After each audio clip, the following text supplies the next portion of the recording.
Bom dia.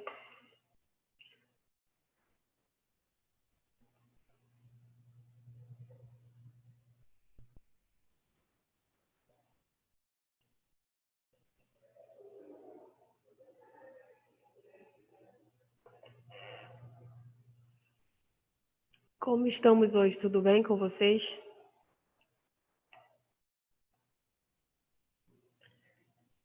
Cadê a Renata e a Leida que ainda não apareceram por aqui?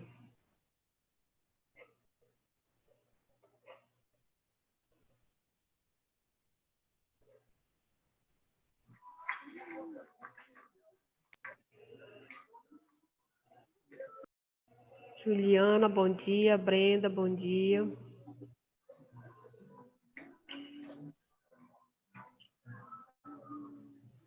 Garante a entrega. Uhum. Eu entrei, a professora falou bom dia.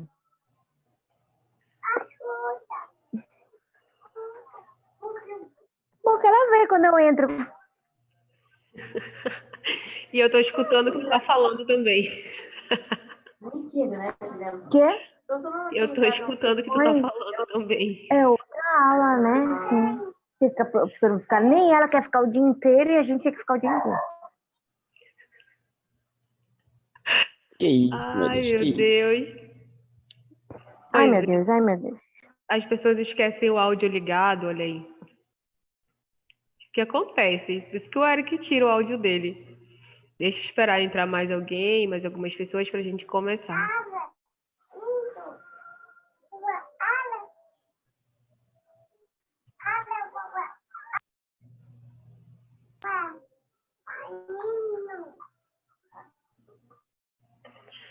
Hoje nós vamos falar sobre o teste de ELISA. É um teste muito fácil. Tem aqueles métodos que a gente já conhece, direto, indireto, sanduíche, de captura. Então, a gente vai usar a mesma base para esse método. Só que ele vai ter muitas vantagens que os outros métodos não têm, né? Principalmente de acordo com a quantidade de amostras que a gente pode processar só de uma vez. Virna, bom dia. Bom dia, professora. Bom dia. Bom dia, Mônica. Vamos esperar mais um pouquinho. Eu acho que eu acho que vai dar tempo. A Elisa não é muito grande.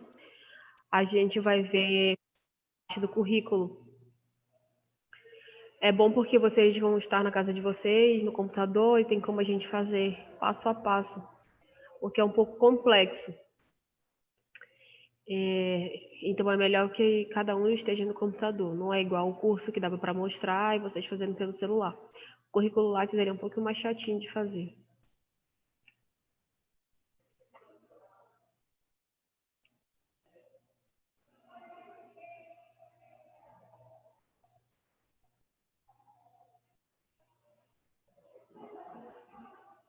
Bom, então vamos começar, né? Eu acho que a Renata e a Leida estão atrasadas, não sei se elas vão participar da aula, mas vamos começar. Se vocês tiverem alguma dúvida, por favor, digam e eu tentarei sanar a dúvida de vocês. Nós não temos o leitor de ELISA na instituição, mas tem como a gente fazer ele manual. Eu vou tentar conseguir os insumos e a placa para ver se a gente consegue fazer manual, ao menos para vocês terem uma noção de como é feito o teste, tá? Então, ele é um teste que a gente pode tanto quantificar como qualificar. Por conta disso, a gente tem a possibilidade de fazer automatizado ou manual. Então, o teste de ELISA, né, ele nada mais é do que um ensaio de imunoabsorção enzimática. Os mesmos conceitos que a gente viu nos outros testes, né? dependendo do que você vai procurar. Então, você vai ter ali naquela placa absorvido um antígeno ou um anticorpo, tá? Por conta disso, e a gente também aqui, a gente vai utilizar uma enzima, né? E soluções cromógenas também, então nós vamos conseguir fazer essa visualização através da coloração, da mudança de cor, do padrão ali do nosso diagnóstico.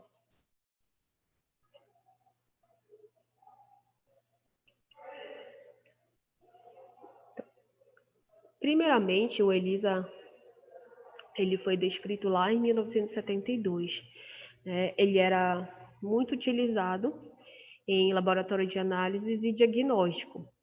Só que tem esse problema, né? A gente precisa ter o equipamento para fazer a leitura, e o equipamento ele é bem caro, tá? Então não são todos os laboratórios que fazem. O que acontece é que se você faz, o médico solicita um teste de imunoenzimático, principalmente para doenças como doenças infecto-contagiosas, como HIV, hepatite B, hepatite C. Então, ele vai, com certeza, selecionar esse teste mais específico. Aí você vai fazer o teste, o laboratório vai mandar para outro laboratório, talvez fora do estado, né, onde eles tenham convênio, para poder ser realizado o teste. Então, o ELISA ele é muito utilizado tanto na biologia quanto na biotecnologia, né?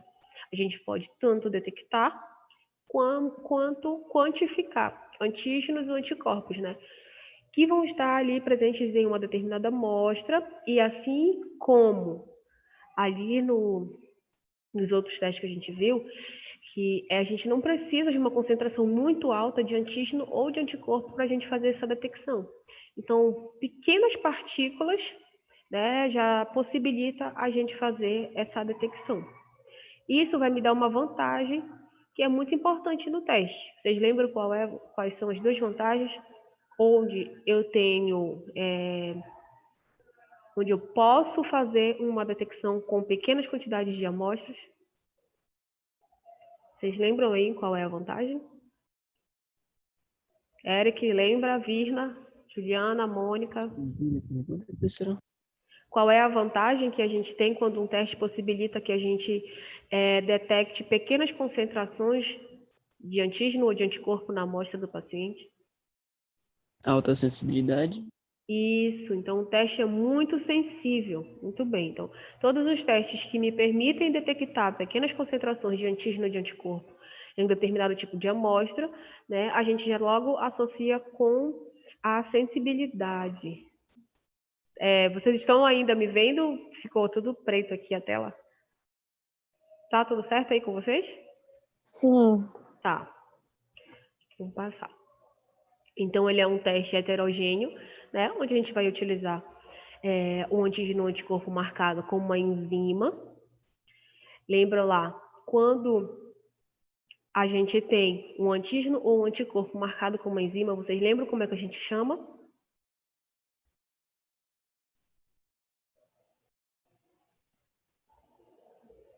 Vocês lembram como é o nome? Vocês não podem esquecer, porque todos os testes que a gente está vendo agora, a gente tem um conjugado enzimático, que é um anticorpo mais uma enzima, tá? E a gente vai colocar a adição do substrato, que o substrato é que vai dar a coloração. Então, quando o substrato se liga na enzima, a enzima serve de catalisador, né? E vai fazer a quebra daquela partícula. Nós vamos poder fazer a detecção e quantificação de substâncias de interesse biológico. É um teste que possui uma alta sensibilidade e uma alta especificidade. É um teste relativamente rápido. Alguns testes a gente faz apenas 2 processos de lavagem, porém outros nós vamos fazer 3 processos de lavagem, e os períodos de incubação, de acordo com cada reagente que a gente vai colocando naquele teste, ele pode demorar de 15 a 30 minutos. Mas a gente consegue liberar até 96 resultados, até 94, na verdade, porque a gente vai usar um controle negativo e um controle positivo, em um único dia. Então, relativamente rápido, né? Devido à quantidade de pacientes, de resultados que a gente pode liberar. Como a gente pode fazer ele também apenas para método de qualificar aquele teste, se ele é reagente ou não reagente, ele também pode ser visto como baixo custo, né? E eu posso adaptar ele a diferentes graus de automação. Então, eu posso utilizar um equipamento que faça uma leitura simples, ou eu posso utilizar um equipamento que faça uma leitura mais rebuscada. Eu posso utilizar uma pipeta multicanal. Vocês já viram uma pipeta multicanal? Geralmente ela tem 12 ponteiras, de 8 a 12 adaptadores de ponteiras. Então a gente consegue fazer muito mais rápido aquela execução daquele teste. E nós vamos utilizar enzimas, né? Geralmente é a peroxidase ou fosfatase alcalina. Essas duas enzimas elas não vão alterar a função do anticorpo. Então, por conta disso que elas são utilizadas, e elas são mais estáveis também. Dentro dos métodos de ELISA que nós temos, vamos seguir, né, com aquele mesmo raciocínio. Nós temos o método indireto, direto ou sanduíche, competitivo, que eu posso ter o antígeno marcado, o anticorpo marcado, dependendo do que eu estou procurando, ou o de terceira geração. Aqui, essa começa a fase sólida. Alguém que já viu o teste de ELISA, já fez no laboratório? Alguém que trabalha no laboratório já viu essa plaquinha de poliestireno do ELISA? A minha amiga, eu já vi ela fazendo. Ela trabalha no laboratório. Ah, tá certo. Então, essa plaquinha é uma placa de poliestireno, né? O que é o poliestireno? Ele nada mais é do que como se fosse um plástico. E ela é transparente, então a gente vai conseguir observar melhor. Então, eu vou ter uma melhor visibilidade, né? Por quê? Por que isso é importante? Porque o ELISA é um teste colorimétrico. Então, de acordo com parâmetros de mudança de coloração, eu posso dizer se o teste é reagente ou não reagente. Ficaria muito difícil de fazer, né? Se fosse uma placa escura, tá? Então, aqui eu vou utilizar ensaios que a gente usa cromógeno, então ensaios de fluorescências, né? Eu posso também fazer ensaios bioquímicos, quimioluminescentes, e eu posso trabalhar com 94 amostras. Cada pocinho desse que vocês estão vendo aí, inclusive nessa imagem que está aí no meio, a gente vê que tem uma fileira de poços. Qual é a outra vantagem que o ELISA me dá? Se eu não tenho 94 amostras para serem processadas de uma vez só, eu posso tirar a quantidade necessária e utilizar somente aquelas quantidades necessárias. Eu não preciso utilizar tudo. Se eu for colocar no equipamento para fazer de forma automática, eu vou programar o equipamento para fazer a leitura, vamos dizer, só de 8 amostras. Então, ele vai fazer a leitura só daquela amostra. Porque quando a gente faz tudo automatizado, a gente programa o equipamento para fazer a lavagem. Então, se você não programar, ele vai fazer a lavagem achando que está todos os poços, e aí vai começar a cair água para dentro do equipamento, tá? Então, isso a gente também tem que prestar atenção. Então, de acordo com o formato, né, dos poços, dos fundos dos poços, nós temos formas diferentes. Então, a gente tem um fundo arredondado, a gente tem um fundo de fácil lavagem, um fundo plano que vai ser metade da área, já vai cobrir metade da área, e um fundo em formato em V. Geralmente, a gente vai utilizar esse fundo arredondado ou esse fundo que é quadradinho, tá? Então, nesses poços, a gente pode colocar em torno de 320 a 360 microlitros. Isso incluindo a amostra do paciente e o total de reagente utilizado. Então, quando a gente faz no laboratório, geralmente a gente coloca 100 microlitros de amostra do paciente, 2 gotinhas de cada reagente, sendo que cada gotinha, né, cada gota, ela representa, em média, 50 microlitros, tá? Então, eu posso trabalhar 300 microlitros por volume, né, em cada poço, para não transbordar aquela reação, né? E eu tenho uma absorção do antígeno anticorpo em torno de 100 microlitros, tá? Então, aqui a gente tem de fundo arredondado, né? Ele vai melhorar a mistura do analito, né? E ele também vai permitir a completa remoção do líquido durante as etapas de lavagem. Então, quando a gente vai colocar lá no equipamento, ele vai jogar a água e depois ele vai sugar aquela água novamente. Então, como não tem a possibilidade de ficar no canto esse fundo arredondado, ele vai ser muito bom quando a gente for fazer essa etapa de lavagem, né? Já esse outro tipo de fundo, que ele já é quadradinho e ele tem esse canto, né, na lateral, ele vai permitir uma ótima transmissão ótica, né? Porque ele vai conseguir fazer uma leitura melhor, tá bom? E ele também vai melhorar a etapa de lavagem em relação à remoção.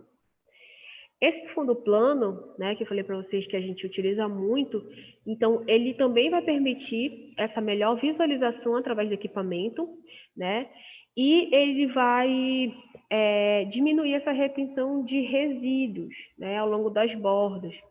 Então, ele vai se tornar mais adequado para os imunoensaios, né, onde a gente vai precisar que tenha uma excessiva sensibilidade, né, e a secagem tem que ser bem intensa, tá bom? Então, se eu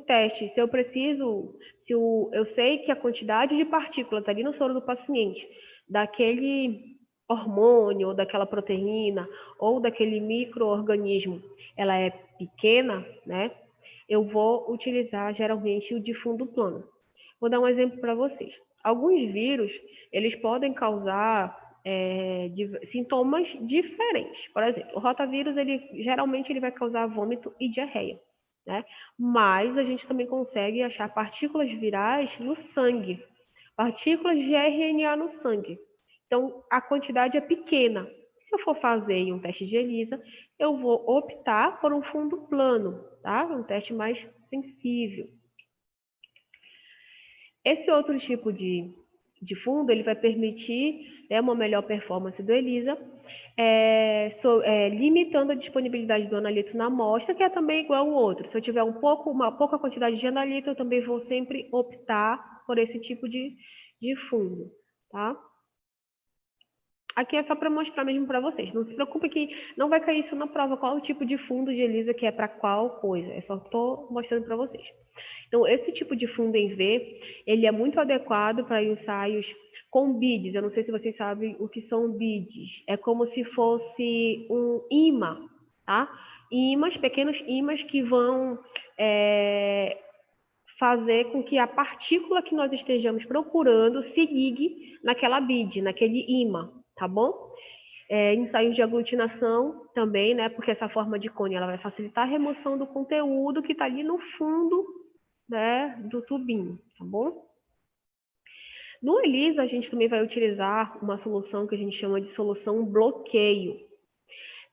Lembra que quando a gente está fazendo o teste de imunocromatografia, aquele de fitinha ou de cassete, a gente não pode deixar passar do tempo, né? O que acontece se aquela reação passar do tempo? Se o fabricante me diz que eu tenho que esperar fazer a minha leitura entre 10 a 20 minutos, se passar de 20 minutos, o que é que pode acontecer com aquela reação?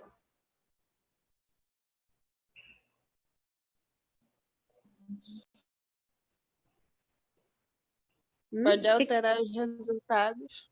E isso vai alterar os resultados, né? Porque a gente pode ter uma ligação inespecífica por conta de reações cruzadas. Alguma partícula que ficou ali, no momento em que a gente fez a lavagem, ela pode, com o tempo, conseguir se ligar e a gente vai achar que aquela amostra é positiva, né? Então, essa substância bloqueio, ela vai prevenir essas ligações inespecíficas, né? Com outras moléculas e ela também vai estabilizar.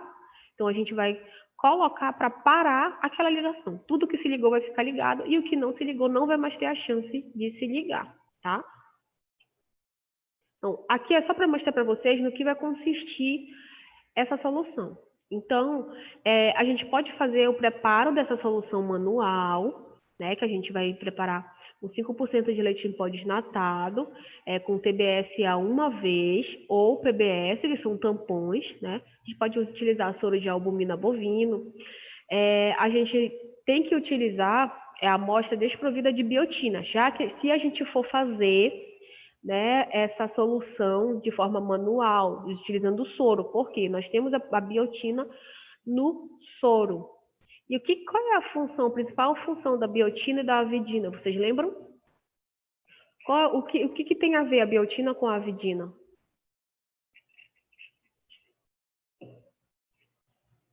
que elas fazem? Amplia a Que? Não te ouvi, Eric. Elas têm afinidade ou elas têm repulsa uma pela outra?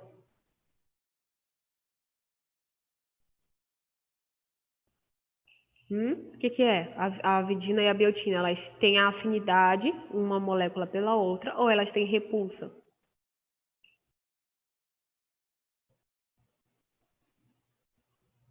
Estou esperando vocês me responderem, porque isso é uma questão que vai cair na prova. São duas moléculas muito importantes para o teste que a gente viu semana passada. O que a avidina e a biotina vão fazer?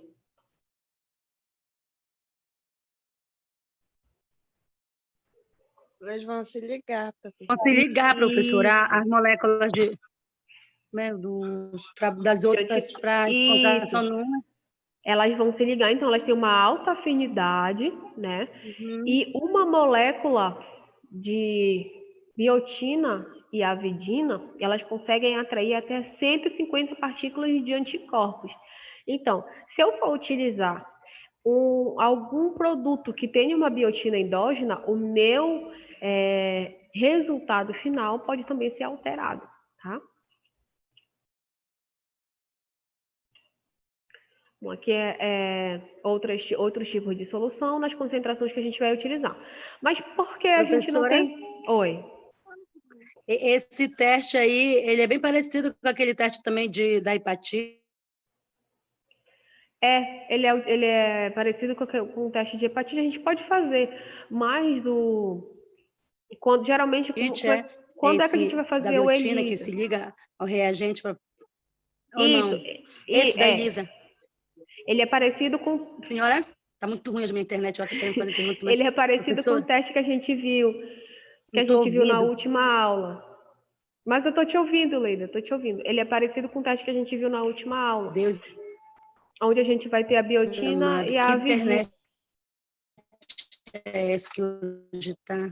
Mas é porque está chovendo também. A internet de vocês deve estar ruim porque está chovendo muito. Eu não sei onde a Leida está, se está chovendo, mas aqui em Belém está chovendo muito. Então, como é que vai acontecer? Então, vai haver um reconhecimento... Não, mas depois eu vou escutar, eu vou assistir a senhora falando. Certo. Eles vão fazer o reconhecimento, né, de anticorpos primários que vão estar disponíveis para a detecção de moléculas, como as imunoglobulinas inteiras ou pequenos fragmentos. Aqui nós temos a peroxidase e a fosfatase alcalina, que são o quê? São enzimas que vão ser responsáveis, né, pela quebra daquela solução que a gente vai colocar, daquela partícula que a gente vai colocar, que é o cromógeno, tá? Então, aqui a gente vai utilizar, né, o substrato cromógeno. A gente vai utilizar ele com anticorpo secundário, né? E essa enzima, ela vai ter que ser específica, né? Porque senão ela não vai conseguir quebrar aquele substrato. Esse grau de sensibilidade, ele vai variar, tá? E ele pode ser facilmente adaptado ao equipamento. Então, a imagem que o equipamento vai reconhecer, ela também vai depender do grau de coloração daquele meu teste. Mas não se preocupem que eu coloquei exemplos aqui, né? Que a gente vai entender melhor, tá? Então, os substratos que eles vão apresentar uma alta sensibilidade, né? Eles são mais difíceis de otimizar. Porque eles vão causar muitas ligações inespecíficas, tá? Ou bloqueio ineficiente nos poços, tá bom? Então, se ele é muito, muito, muito sensível, qualquer coisa vai se ligar a ele. E se qualquer coisa se ligar a ele e quebrar aquela reação, vai mostrar cor. E também pode interferir na hora que a gente for fazer a leitura no equipamento. Para o teste de ELISA, a gente também tem que fazer a validação, né? Então, a validação do teste, principalmente quando a gente está elaborando o teste em laboratório. Então, ele vai assegurar a obtenção de resultados confiáveis, né? Resultados validados e determinação de um analito confiável. O teste de ELISA, ele é muitas das vezes considerado como um padrão ouro para muitos tipos de diagnóstico, por conta da alta sensibilidade, especificidade e padrão, né, ali de estabilidade das enzimas que são utilizadas, tá?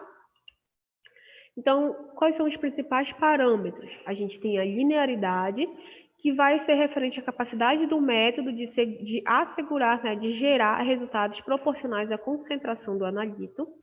Precisão, que é o grau de concordância entre o resultado de análises individuais, tá? Então, o mesmo teste feito por diversas vezes, ele tem que dar parecido, né? Então, ele é preciso.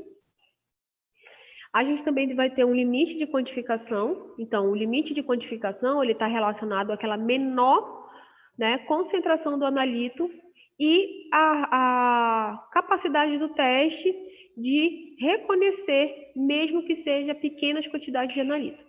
E o limite de detecção, né, que é a menor quantidade do analito que pode ser identificada por um procedimento. E também vai entrar a sensibilidade e especificidade, que a gente já conhece dos outros testes. Então, aqui vamos para os métodos, né? O método indireto. O método indireto é um método muito fácil, né? A gente vai utilizar. O que eu estou procurando ali no soro do paciente? Então, se eu estou procurando anticorpo, eu vou ter um antígeno absorvido ali na minha placa, né? Depois eu vou colocar a amostra do paciente. Depois que eu coloco a amostra do paciente, eu vou fazer o processo de lavagem. Então, tudo que não se ligou vai sair. Vou colocar a minha enzima, né, o meu conjugado enzimático. Vou fazer novamente a lavagem. E depois eu vou colocar a minha substância, que vai ter a minha cor, né, que é o cromógeno. Então, geralmente, a gente vai utilizar o ELISA indireto, né, que é a sorologia para doenças infecto-contagiosas, ou com detecção de IgA, IgE ou IgE, tá? E aí a gente tem vários outros tipos de doenças, doença de Chagas, HIV, tá? Como é que a gente vai fazer? Então, aqui eu fiz um esquema para mostrar melhor para vocês como é que a gente vai fazer isso. Então, eu tenho meu antígeno, eu tenho a amostra, né, que está o anticorpo no soro do paciente, se for reagente, e eu tenho meu anticorpo secundário ali ligado com a minha enzima, que eu vou chamar de conjugado enzimático, tá? Qual é a função do conjugado enzimático? Quebrar o cromógeno para a gente conseguir observar a cor. Coloquei ali a amostra do paciente, né? Vou fazer a lavagem para ser retirado tudo que não se ligou. Então, só o que foi específico que ficou ligado. Vou adicionar o meu anticorpo secundário, que vai estar ligado com a enzima, né? Que eu vou chamar de conjugado enzimático. Eu vou fazer depois disso outra lavagem e adicionar o meu cromógeno, que é essa partícula que é parecida com o Sol, tá? Então, no momento em que houver essa interação da enzima com o meu cromógeno, né? O que vai acontecer? Ele vai quebrar a partícula e vai me mostrar uma cor. Conseguiram entender? Deu para entender direitinho como é que funciona? Um pouco. Um Sim, pouco? professora. Sim, não, mas assim, Brenda, a gente vai vendo nos outros, aí você vai conseguir entender melhor o que está acontecendo. Por isso que eu quis fazer esse passo a passo, né? Então, eu criei no PowerPoint partícula por partícula e fiz as animações, que é para ver se fica mais fácil, como a gente não vai conseguir fazer, né? Então, fica mais fácil. Então, vamos voltar só aqui para fixar. Então, o que eu vou procurar no soro do paciente? Anticorpo. Então, se eu vou procurar anticorpo no soro do paciente, eu vou ter antígeno absorvido ali no fundo do poço. Então, eu tenho meu antígeno no fundo do poço. Vou colocar o soro do paciente, possivelmente, com o anticorpo. Tudo bem, Neliane? Tudo bem. Vou colocar o anticorpo, né, que está ali no soro do paciente, e eu preciso retirar tudo que não se ligou. Então, eu vou fazer o processo de lavagem. Faço esse processo de lavagem, né? Aí eu vou colocar a minha outra substância, que é o meu anticorpo secundário com a enzima. Por que eu tenho que colocar esse anticorpo secundário com a enzima? Porque esse meu segundo anticorpo é o anticorpo produzido em laboratório. Não tem como eu marcar o anticorpo que está no soro do paciente. Então, por conta disso, eu produzo em laboratório um anticorpo que tem afinidade com a peroxidase ou a fosfatase alcalina, que são as duas enzimas que eu vou utilizar, né? E que ela não faça, que eles não deixem perder a especificidade da ligação do anticorpo que está no soro do paciente com o antígeno que já estava ali na minha placa. Quando eu adicionar a minha substância cromógena, né, tudo o que tiver antígeno, anticorpo do paciente e substrato enzimático, né, e anticorpo com a enzima, ele vai se ligar. Aí eu vou fazer uma lavagem, né, para se retirar tudo que não se ligou. E então eu vou ter o quê? A coloração, né? Todas as amostras que forem positivas, elas vão me mostrar uma cor. Depois desse método, nós temos o método sanduíche, né?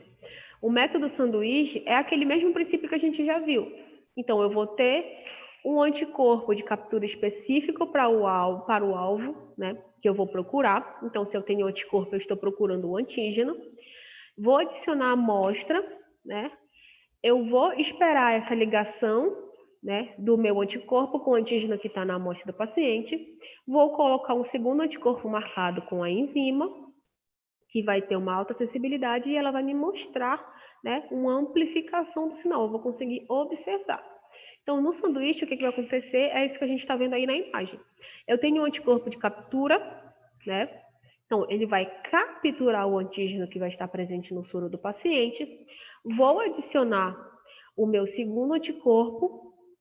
Adicionei o meu segundo anticorpo, né? E vou adicionar um outro anticorpo marcado. Então, esse anticorpo que ele vai ser adicionado, ele só vai servir para aumentar o sinal de amplificação, tá? Então, vamos ver aqui na prática, rapidamente para que ele serve. Ele vai servir para dosagem hormonal, proteínas e antígenos virais ou bacterianos. Então, vamos ver aqui como é que funciona. Então, eu tenho meu antígeno, né? Eu tenho o anticorpo, tenho o anticorpo secundário que vai estar marcado com a enzima e tenho o meu substrato. Se eu estou procurando o antígeno, né, geralmente o paciente ele está no período agudo da infecção, porque se ele estivesse no período crônico, eu estaria procurando o anticorpo, tá? Então, o paciente está assintomático, né, e eu vou procurar antígenos na amostra dele. Então, eu tenho ali meu anticorpo adsorvido na placa, vou adicionar a amostra do paciente naquela minha placa, faço meu processo de lavagem para retirar tudo que foi inespecífico, né? Então vai ficar só o que se ligou. Coloco o meu anticorpo secundário que já está com a enzima. Adiciono a minha solução, que é o cromógeno, né? Lavo para se retirar tudo que foi inespecífico. E é o mesmo processo, ele vai me mostrar uma coloração.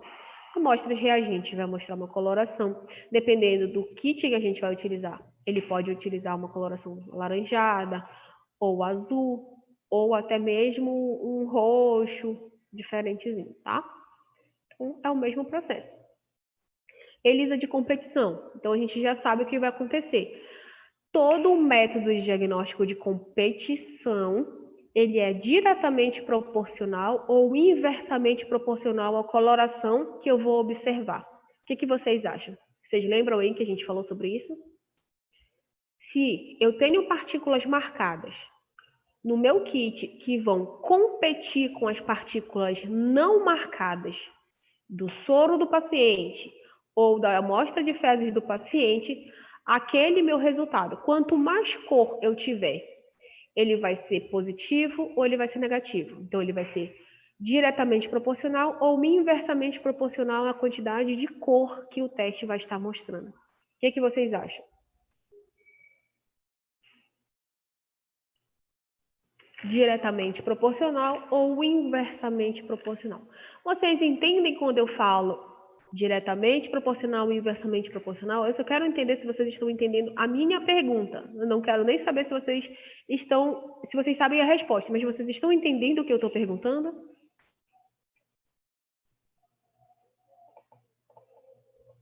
A pergunta, sim. Tá, então tu entendestes o que é diretamente proporcional e inversamente proporcional. Então vamos conversar, Brenda, nós duas aqui. Diretamente proporcional à cor significa dizer, quanto mais cor eu tiver, né, maior é a positividade do paciente. Por quê?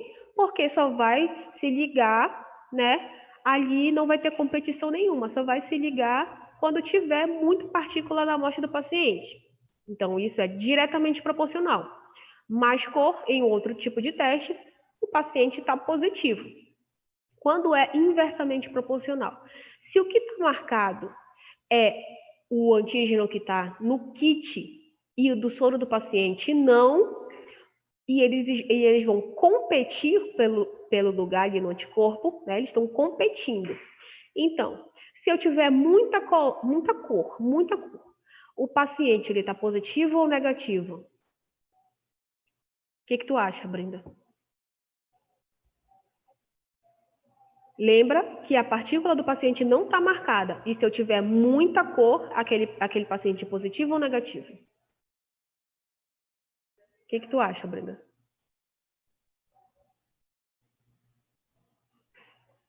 Se for muita cor, creio que é positivo. Não, olha só. Vamos analisar de novo. Eu tenho muita cor. Então, significa dizer que o que se ligou foram as partículas que eu tenho no kit, né? Então, se eu tenho muita cor, em um teste de competição, onde eles vão competir ali pelo local de ligação, então, o que mais se ligou foram as partículas que eu tenho no kit. Então, é positivo ou negativo? Então, é negativo? Negativo. Porque as amostras de paciente, elas negativo não estão marcadas. É porque se ligou nas partículas do kit? Isso, porque o que mais se ligou ali no anticorpo foram as partículas do kit que estão marcadas. Então, quanto mais cor, eu sei que o paciente ou ele está uma quantidade de antígenos baixa ou ele está negativo. Agora, se eu tenho quase nada de cor, né? Eu não tenho coloração, então eu sei que é positivo, porque eu tenho certeza que o que mais se ligou foram as partículas do paciente. E as partículas do paciente não estão marcadas. Se não estão marcadas, né, de acordo com aquela minha intensidade de cor, eu sei que é positivo. Então, como é que a gente vai conseguir observar se o ELISA ele é um teste onde a gente enxerga a cor? Ele pode mudar a coloração. Por exemplo, se no kit está me dizendo que amostras negativas são azuis, né, e amostras positivas são laranja, por exemplo, aí eu sei que mudou a coloração. Então, sempre pensem nisso. Competição, né? Eles vão competir pelo local ali de ligação. Então, é inversamente proporcional à coloração, né, que aquela amostra vai me dar. Inversamente proporcional por quê? Quanto mais cor, negativa a amostra do paciente. Quanto menos cor, positiva a amostra do paciente. Tá? Então, aqui como é que vai acontecer? Então, eu tenho meu antígeno do soro, o anticorpo de captura, o antígeno marcado, né? E o substrato. Eu vou colocar, eles vão competir ali pelo sítio de ligação, né? Tanto o antígeno do soro do paciente quanto o antígeno marcado. Faço a minha lavagem para sair tudo que não se ligou. Coloco o meu substrato para mostrar a cor, né? Já dar aquela coloração. Faço uma segunda lavagem para se retirar, que não se ligou. E quando eu coloco a minha substância, ela não vai me apresentar uma coloração muito forte, igual a outro teste, né? Vou só voltar aqui no outro slide para vocês verem. Então, aqui eu tenho um laranjado bem forte, certo? Porque aqui é diretamente proporcional, tá? Porque aqui ele não está competindo. Se tiver, ele se liga, ele não tem que competir com ninguém. Então, quanto mais cor, mais positiva é a amostra do paciente, diretamente proporcional. Nesse outro caso, não, ele está competindo. Então, se tiver mais amostra, né, mais antígeno no soro do paciente, Então, ele vai me dar uma cor muito fraca e eu vou saber que ela é positiva, porque é inversamente proporcional. Se a cor aqui tivesse muito forte, seria positiva ou negativa?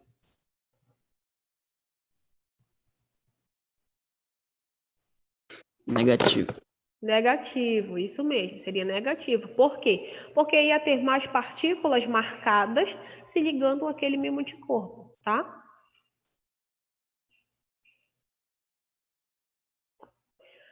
O método competitivo com o anticorpo marcado. Então, ali naquele outro método a gente viu a busca de antígenos, né? Então, eu tinha o meu anticorpo dissolvido. O que vai mudar aqui é só o que eu vou utilizar, né, ali dissolvido na minha plaquinha. Só tomar um pouquinho de água. Então, aqui eu tenho a busca de anticorpos, eu vou ter o meu antígeno na minha placa. Vou colocar a amostra do paciente, né? Que tem anticorpos inespecíficos, tem anticorpos específicos, e vou colocar também o meu que veio no kit. Faço a lavagem para se retirar tudo que não se ligou, né? Coloco a minha solução que tem o cromógeno, faço a lavagem para se retirar tudo que não se ligou. E a amostra também, né? Ela vai me dar uma coloração bem fraquinha, né? Quase sem cor, quase sem visibilidade. Então, eu vou saber que aquela amostra do paciente, ela é positiva, certo? Alguma dúvida até aqui? Podem falar se vocês tiverem alguma dúvida. Não fiquem com vergonha de perguntar, não, tá? Vocês têm o direito de perguntar, se vocês não entenderem. Alguma dúvida até aqui? Não? Todo mundo bem? Tá. Então, a gente vai passar. Tem? Pode perguntar. Tá tudo ok, professor. Tá certo. Pensei que você tivesse alguma dúvida. Esse outro tipo de ELISA, ele já é um pouco mais complexo. É o ELISA de terceira geração, geralmente utilizado para teste de HIV, tá? Então, como é que a gente vai fazer aqui? Vou procurar ali. Eu vou ter o meu antígeno, né? Ali na placa. Vocês estão vendo a legenda aqui embaixo, né? Então, eu tenho o meu pocinho, o meu antígeno. E aí, o que eu vou fazer? Eu vou fazer a utilização de uma imunoglobulina, pode ser do tipo IgM, pode ser do tipo IgG, eu posso usar as duas, tá? Então, esse aqui é um pouquinho mais complexo. Então, eu tenho o meu antígeno, que está adsorvido. Vou colocar o IgG, né, que está provavelmente presente na amostra do paciente. Vou deixar ele incubando para ter aquele processo de ligação. Lavo para se retirar tudo que não se ligou. Vou adicionar o meu conjugado, né? Meu conjugado enzimático normal que você já conhece. Deixo no período de incubação, faço aquela lavagem para se retirar tudo que não se ligou e eu vou colocar o meu substrato, tá? O meu substrato que vai me dar a coloração. Então, a degradação do substrato, né, que vai dar a presença da cor. O que mudou aqui? Aqui mudou que eu vou utilizar uma imunoglobulina anti-HIV, IgG, né, para saber se o paciente ele está numa infecção crônica. A única coisa que mudou. Mas, só pelo fato de eu utilizar um tipo de IgG específico, né, esse conjugado humano é o anticorpo anti-IgG humano mais uma enzima específica, essa ELISA de terceira geração, ele é muito mais sensível, muito mais específico e muito mais confiável do que os demais que nós vimos até agora, tá bom? Geralmente ele é utilizado para HIV. Deu positivo o teste do paciente, né? Então, se deu positivo o teste do paciente, a gente vai fazer o quê? Confirmar com um método mais sensível e mais específico. Eu fiz o teste rápido, pode ter dado uma reação cruzada, então eu preciso confirmar, tá? Então, aqui é um outro tipo de ELISA, tá? Aqui eu tenho o IgM, né? Então, aqui eu vou utilizar tanto o IgG quanto o IgM. Mesmo processo, eu vou ter absorvido ali no fundo do poço o antígeno, vou colocar a amostra do paciente, né? Eu tenho também ali na amostra do paciente, quando ele está no período de soroconversão, quando ele vai soroconverter, eu tenho meu IgM, Vou deixar incubando, lavo para retirar tudo que não se ligou. Adiciono o meu conjugado enzimático. Faço a lavagem também para se retirar tudo que não se ligou, né? Adiciono o meu cromógeno e, conforme a degradação da coloração, ele vai me mostrar se eu tenho presença ou não de anticorpos, tá? Essa imagem é a imagem que tem lá no curso no Telelab que a gente está fazendo. Tá? Inclusive, o do HIV é o próximo que nós vamos fazer. E ele é um pouco mais complexo, porque ele pergunta coisas específicas do diagnóstico. Então, quando vocês forem fazer o curso, assistam às aulas online, que ele vai mostrar, mas baixem o conteúdo para vocês lerem o conteúdo antes, porque tem coisas muito específicas que não fala na aula, né? Não mostra no vídeo, só tem lá no conteúdo que eles disponibilizam para a gente. Então, tem que estudar antes de fazer a prova, tá? Bom, aqui são algumas cores que a gente pode utilizar. Percebam aqui nessa imagem, né, que a gente tem colorações diferentes, tá? Geralmente, como eu falei para vocês, a amostra negativa, ela tem uma cor e a amostra positiva, ela tem outra cor. Então, nesse caso aqui, as amostras em azul, elas são consideradas positivas. Vocês conseguem perceber que eu tenho um azul mais forte e um azul mais fraco? A intensidade da cor muda? Vocês conseguem perceber isso nessa imagem?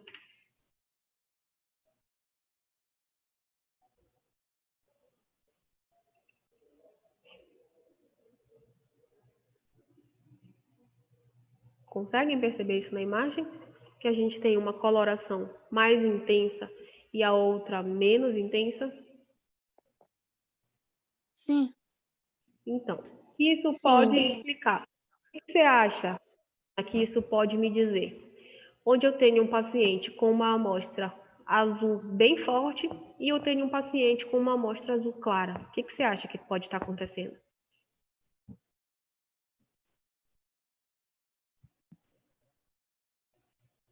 Ou outra pessoa que queira responder. O que vocês acham que está acontecendo aí?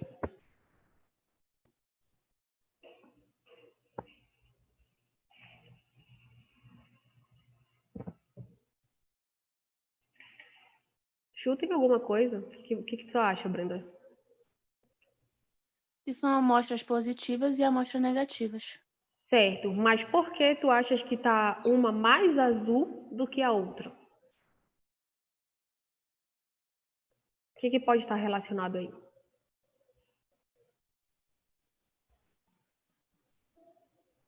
Deixa eu ver.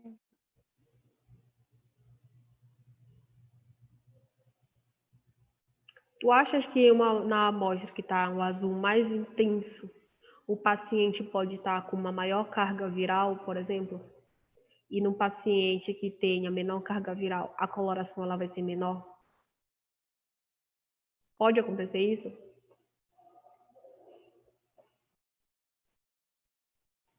Quanto mais vírus eu tenho em uma amostra, pode ser que ela seja mais escura do que a outra?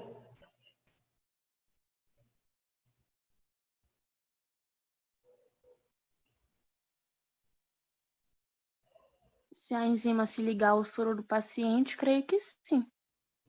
Isso, de acordo com a quantidade de partículas que eu estou procurando, né, a amostra ela pode ter uma intensificação da cor, porque eu tenho mais partículas se ligando ali, né? Eu tenho mais partículas sendo ligadas lá com o meu conjugado enzimático, com o meu substrato.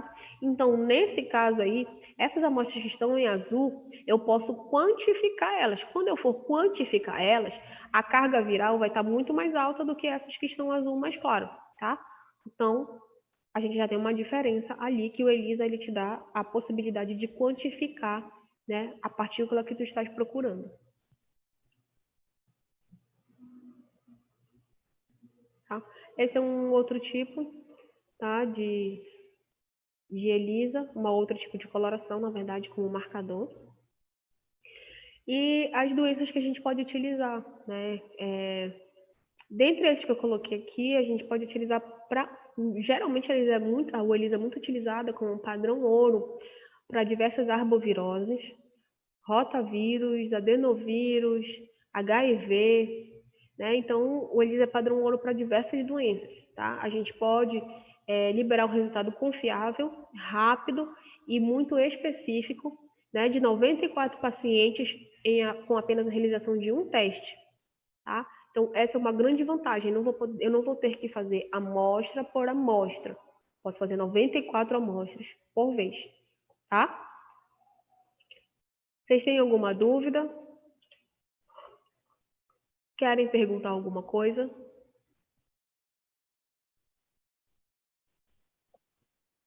Tranquilo. Tá certo. Então, agora eu vou mostrar para vocês como é que a gente vai fazer o Lattes, tá? Rapidamente. Deixa eu minimizar aqui.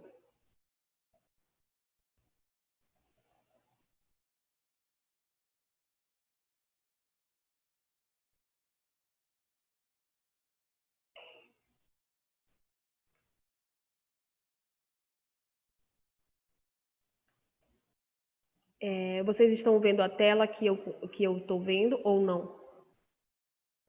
Deixa eu compartilhar aqui com vocês. Agora estão vendo? Sim. Tá certo. Então, vocês vão colocar aí no Google. Só coloca assim, Lattes, ó, já até apareceu aqui, tá? Então, vocês vão colocar Lattes.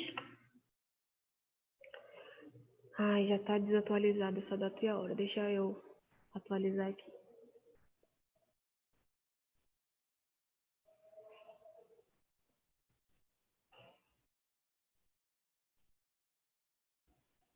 (2020, novembro, dia 11. Meio-dia.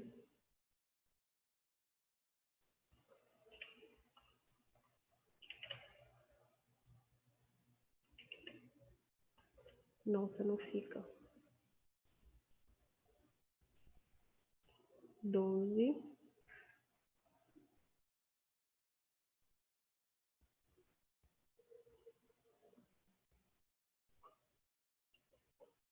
Ok, vamos ver se agora vai.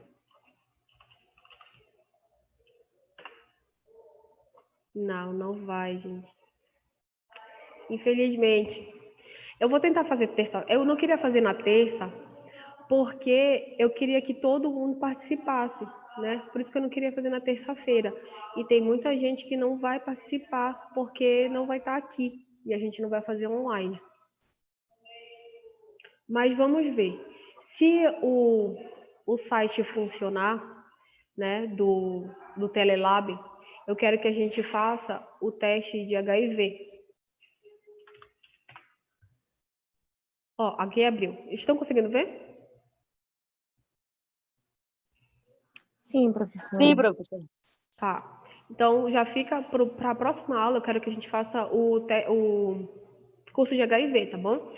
Olha só, entrei na plataforma Lattes, né? Eu vou aqui cadastrar novo currículo, tá? Cadastrar novo currículo. Certo. Alguém quer que eu faça para ficar como molde? Se ela quiser fazer o meu, Tá. Então, vou colocar aqui, vou fazer aqui o seu. Qual é o teu e-mail? é leidacordeiroprotética@gmail.com. Leida Cordeiro. Peraí. Cordeiro. Protética. @gmail.com. Isso. Certo. Hoje eu sou Ó, aluna. vou criar de novo aquela senha facilzinha para depois tu muda, tá bom? Ah, Deixa eu colocar aqui.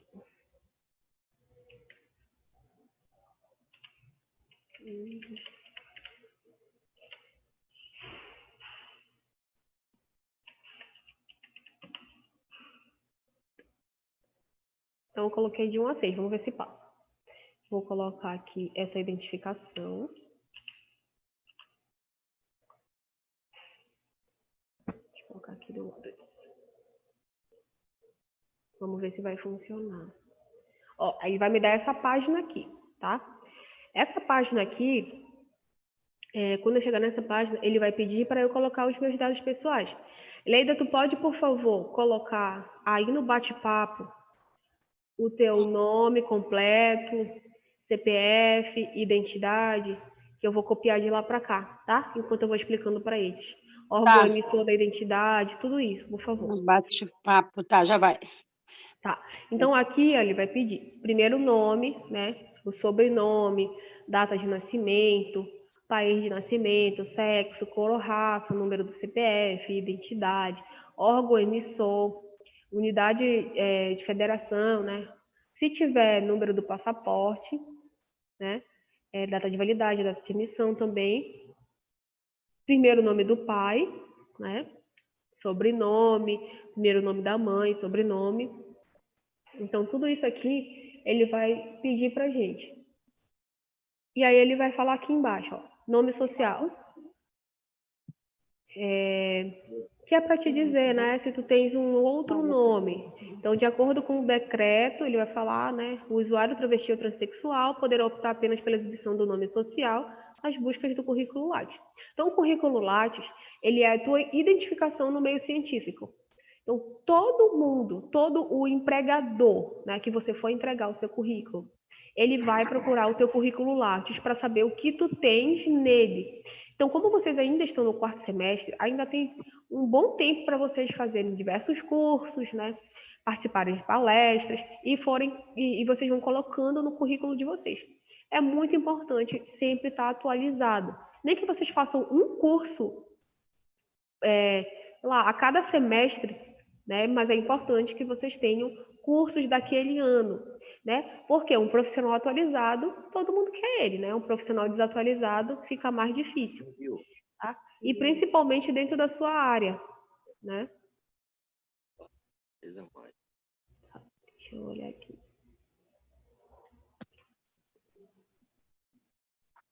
Deixa eu colocar bem aqui. Eu vou preencher aqui com o nome da Leida, tá?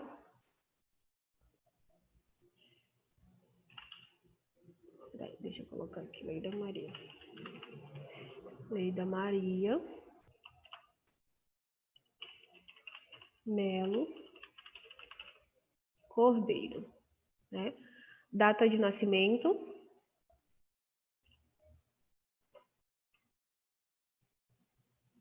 Feminino. Número do RG, deixa eu colocar aqui. Número da identidade. 38. Professora, Oi. o meu caractere está muito difícil de identificar e não está passando. Não está passando? Tenta. Não tem uma possibilidade de mudar de De caractere? mudar, não. Só se eu fechar e abrir de novo. Então tenta fazer isso enquanto eu estou colocando aqui o da Leida, por favor. Vou colocar aqui data de nascimento, 21/4/1976. Quem está fazendo já conseguiu chegar a essa parte?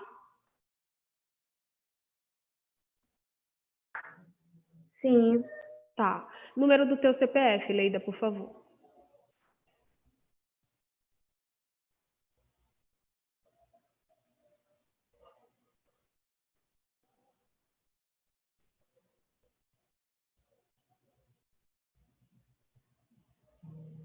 Professora, Oi.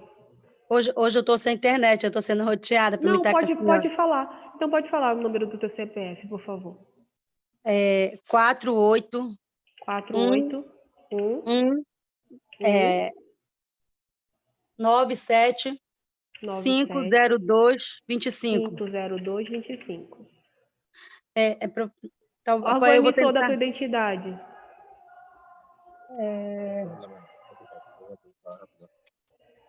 Deixa eu ver aqui. Mas eu acho que é aquele que é civil, essas coisas, né? Isso, P civil. É civil, é isso? polícia civil. Tá. Eu lembro bemzinho. Qual foi a data de emissão? A data de emissão? Emissão, dia 14/1/2020. 14/1/2020. 14 Terceira de via já. 1 de 2020. Tá. Número do passaporte. Tem passaporte? Não, Tá. nem pro Primeiro nome do pai. Olival Olival. Sobrenome. Rodrigues Rodrigues. Pereira Cordeiro. Pereira Cordeiro. Primeiro nome da mãe. Maria do Livramento Melo. Maria. Acho que fica junto, Maria do Livramento. Do Livramento Melo. Tá. A cor ou raça que tu declaras? Branca, preta, parda, indígena, amarela, ou tu não queres declarar? Sou parda, Parda. no registro de nascimento, mas eu sou preta mesmo. Certo, vamos ver aqui se vai passar. É que eu fico com uma janelinha aqui que vocês veem só depois da gravação, aí fica me atrapalhando. Deixa eu fechar. Pronto. Tá. Brenda, conseguiu chegar aqui nesse passo? Já, tô preenchendo. Tá. Certo. Eu vou preencher devagar enquanto vocês estão fazendo. Vocês chegam aqui nessa página. Tá? Então, agora a gente vai colocar a instituição. Vou clicar na lupa, né?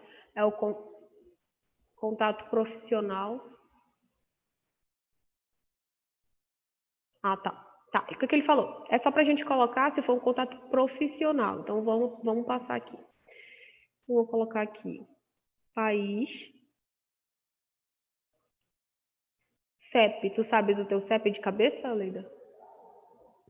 6868-2000. 6868-2000. Tá. Qual o teu endereço? Rua o quê?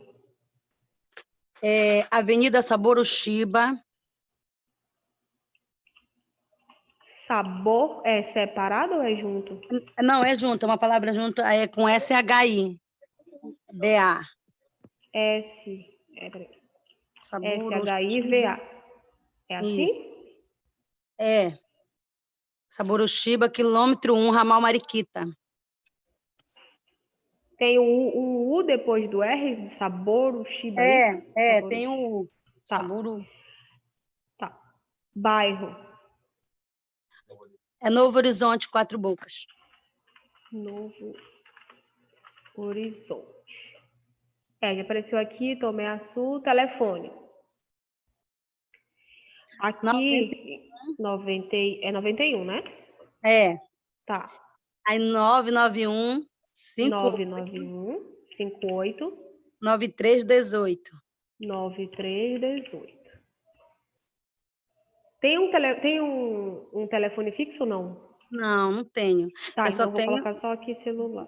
eu só tenho esse e o do Zap, que é o TIM, né? Não tem problema. Me confirme se vocês já conseguiram chegar nessa aba que eu tô, por favor, para que eu possa continuar. Não vou sair daqui enquanto vocês não chegarem para a gente fazer junto.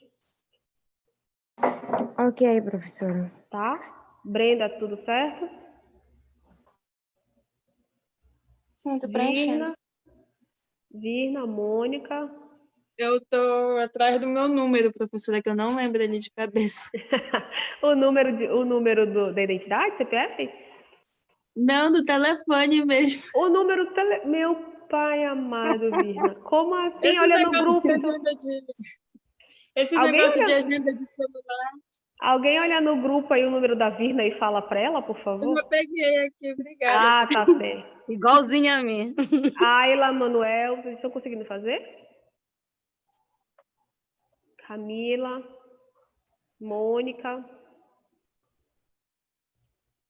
Juliana. Licença, professora, essa instituição não precisa, né? Não precisa, é só se for um vínculo profissional mesmo. Eu sou atrás da minha data de emissão. Mas se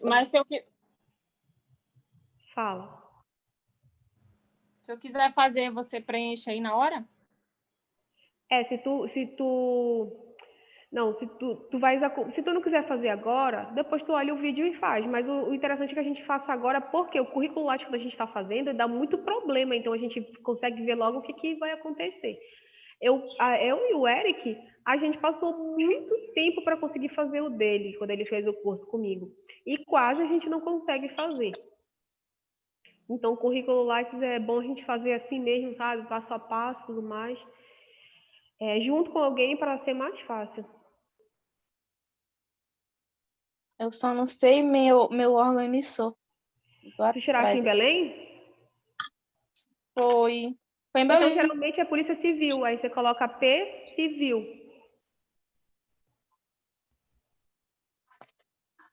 Geralmente quem emite em Belém é a Polícia Civil. Aí é importante vocês colocarem a data de emissão, porque eles sempre pedem. E todo lugar que tudo que tu vais preencher, que tu fores preencher com a tua identidade, eles sempre vão te pedir essa data de emissão. Às vezes eu sabia o número de identidade de cabeça, mas a data de emissão eu nunca sabia. A data de emissão é a mesma coisa de expedição ou não? Isso, que foi a data que você fez.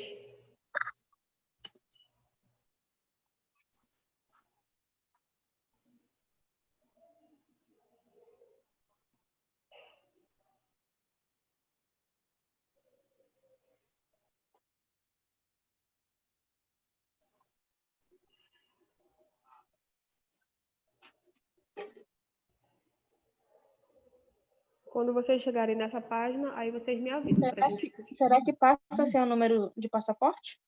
Passa. Acho que passa. Vamos vendo o que vai aparecer lá no final. O meu passou. Tá, então Eu bora não lembro o continuar. número do passaporte. Isso, às vezes, se ele não passar em alguma coisa, ele vai mostrar lá no final o que vai faltar. Aí a gente olha com calma, mas ao menos a gente já cadastrou a maior parte. E, ó, se vocês verem aqui o da Leida, ele não ficou azul a informação pessoal. Talvez seja porque não tem o número de passaporte, mas a gente vai ver isso lá na frente.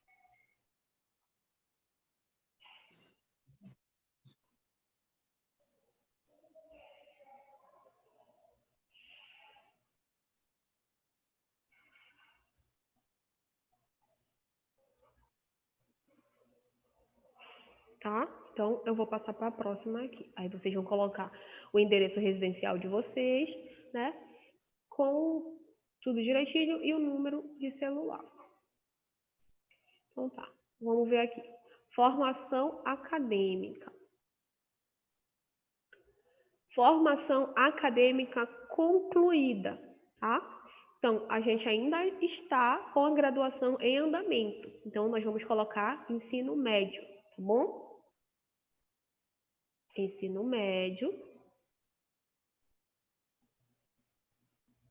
Leida, qual foi a escola que terminou teu ensino médio? Lameira Pentecourt, pelo Fernando Guilhom. Fábio Luz.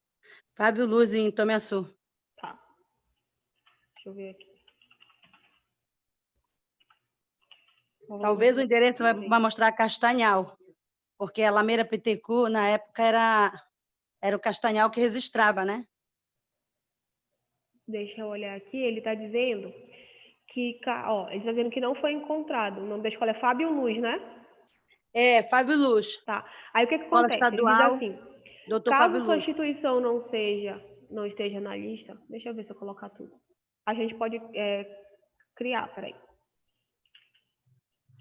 Escola Estadual Doutor Fábio Luz. Deixa eu pesquisar de novo. Não, vamos olhar aqui.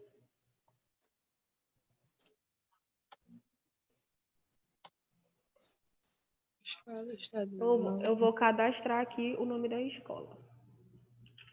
Doutor Fábio Luz, não parece assim, Doutor Fábio Luz? Não, mas só que a gente pode cadastrar. Mas nem a Lameira Pentecourt, né? Valesca Paixão, Valeira Pentecourt. Estadual. Peraí. Doutor.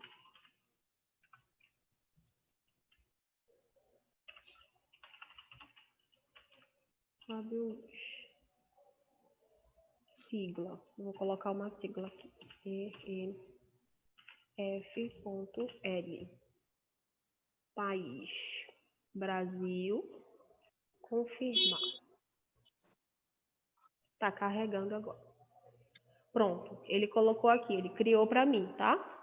O início que tu... o ano que tu iniciou o ensino médio. Tu lembras? Meu Deus, eu não lembro. Peraí, acho que antes de 2000 eu tinha terminado, porque eu fiz tipo um curso técnico, assim, não sei se você lembra do magistério. Uhum. Aí tu não lembra. Vamos mais ou menos um ano aí que tu lembra, que tu iniciou e que tu terminou. Não é precisa ser exato. Vamos só colocar aqui, mais ou menos, o que tu acha?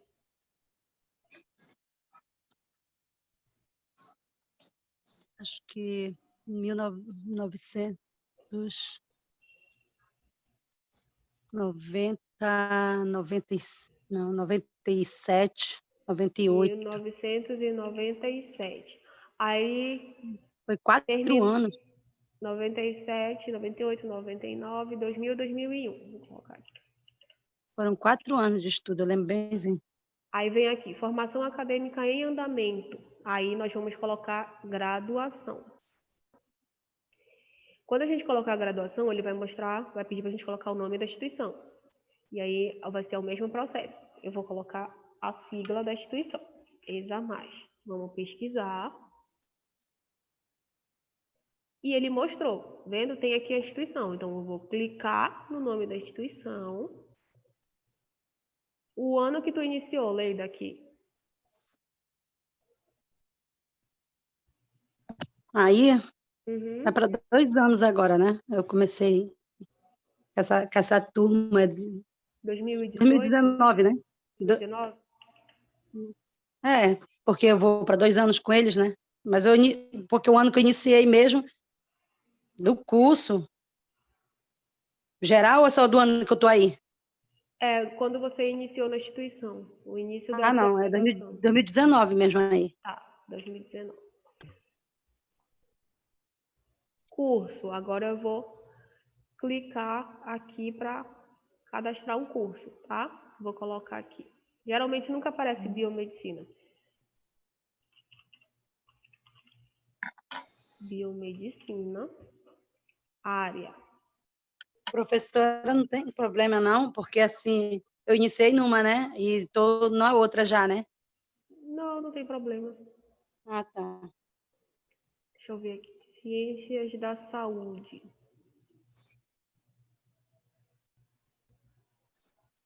Aí a gente vai em saúde coletiva. Porque a biomedicina, dentro da grande área, ela está em saúde coletiva, tá? Deixa eu só confirmar aqui para ver se ela está dentro de ciências biológicas, mas eu nunca encontro ela em ciências biológicas. Vamos ver se ela está aqui. Biofísica, biologia geral, bioquímica, farmacologia, imuno, micro, ó, ela nunca está dentro de uma só. Então a gente vai em ciências da saúde, saúde coletiva.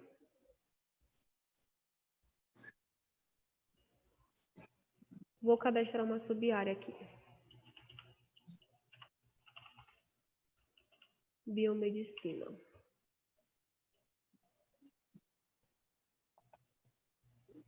Nossa, não acredito que saiu, não acredito nisso, gente. Que caiu a internet e voltou tudo. Ai, Senhor Jesus. Alguém conseguiu fazer, passar daquele passo lá? Eu estou na formação acadêmica. Tá, vai colocando então aí a formação acadêmica, que eu vou ter que repetir aqui, porque simplesmente a internet caiu. Caramba, Aqui, tá professora. difícil hoje, tá geral a internet. A minha ficou sem o roteador, mas agora eu estou sendo pessoas que estão me roteando já. Virna perguntou alguma coisa? É na área de conhecimento, na área de atuação do curso, né? Isso. Aí você vai em saúde coletiva. Coloca saúde coletiva melhor do que criar outro. Porque quando eu não sei Não, se não foi por isso. aparece. Peraí, que eu já vou chegar lá, então. Tá.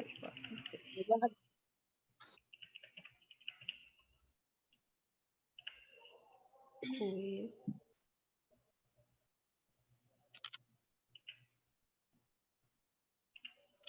E vamos ver se vai. Ai, Jesus, vamos ver. O que será isso? Será um 7? Essa letra não parece 7, né? Parece 1. Vamos ver se é um Z maiúsculo. O que vocês enxergam aí? Não é um 5, um E? 5 é um Z. Pois é. É um. Ou 7. Eu vou tentar um 7. Um não foi. Não foi. Mas é estranho, não parece 7.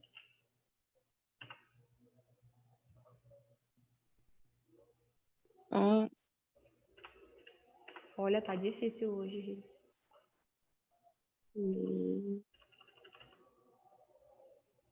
Será que não é algum símbolo? Mas aqui não tem esse caractere parecido com isso.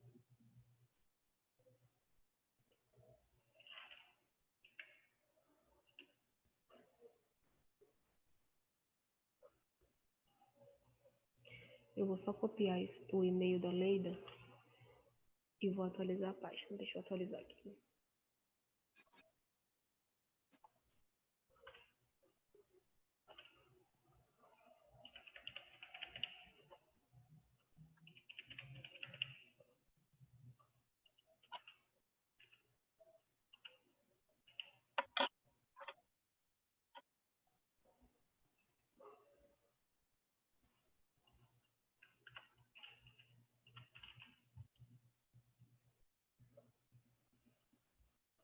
Deixa eu ver aqui no bate-papo que ela tinha me falado. Conseguiu, Vila? Oi? Conseguiu? Não, eu clico, né, para expandir, né? Só aparece Uhum. área.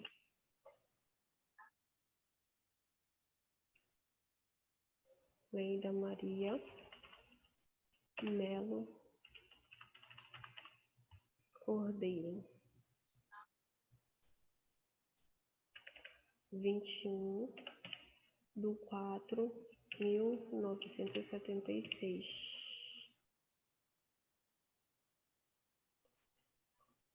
Qual o número do teu CPF, Leida?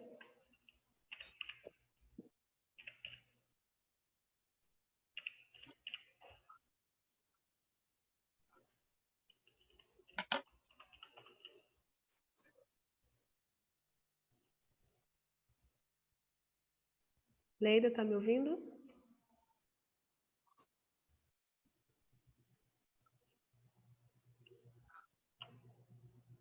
Eita, gente, tá difícil, né, hoje. Vamos fazer assim. Precisa de foto, Brenda? Precisa. O que você faz? Você pode pegar uma foto do seu Facebook, aí você corta, né? Que dê para aparecer só o seu rosto. E aí fica melhor. Aí você coloca lá para carregar só o seu rosto, tá? Ele vai te pedir uma foto. Leida, tá me ouvindo?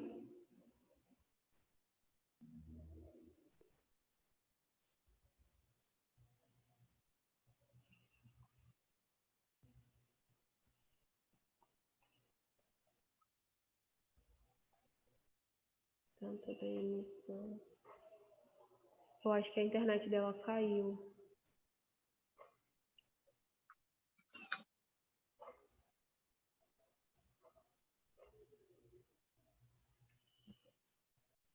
Leida, tá me ouvindo? Ela não tá mais aqui na sala, professora. Ah, ela não tá lá, a internet dela deve ter caído. E não tem como eu fazer se eu não tiver os dados dela.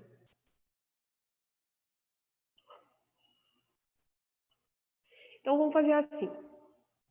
Na próxima aula, a gente vai começar, eu vou dar início e eu vou pegar os dados todos de alguém, tá? Direitinho, porque tendo anotado fica mais fácil de fazer. E aí mas vocês continuam tentando fazer e depois, se vocês pararem em alguma coisa, em alguma etapa, aí vocês me chamam para que eu ajude vocês, tá bom? Porque já está perto da hora do almoço também para vocês, já está terminando, senão vai demorar muito, tá bom? Eu parei na parte da área de atuação. Tá, então eu vou fazer o seguinte também. Eu vou colocar, eu vou fazer o da pessoa antes, passo a passo, e vou fazer aquele slide que eu sempre mostro para vocês. E aí eu vou colocar passo a passo de como a gente vai preencher cada etapa, tá? Porque aí eu já vejo o que vai dar errado para a pessoa ou não, e aí eu já falo para vocês na próxima aula. Tá bom? Eu vou encerrar então a nossa aula por aqui. Muito obrigada pela companhia de vocês. Qualquer dúvida, podem me chamar. Eu vou tentar disponibilizar essa aula o mais rápido possível, né? Por conta do teste de ELISA. E aí eu vou colocar na plataforma e assim que eu conseguir colocar, eu aviso vocês, tá? Boa tarde a todos. Ok, boa tarde.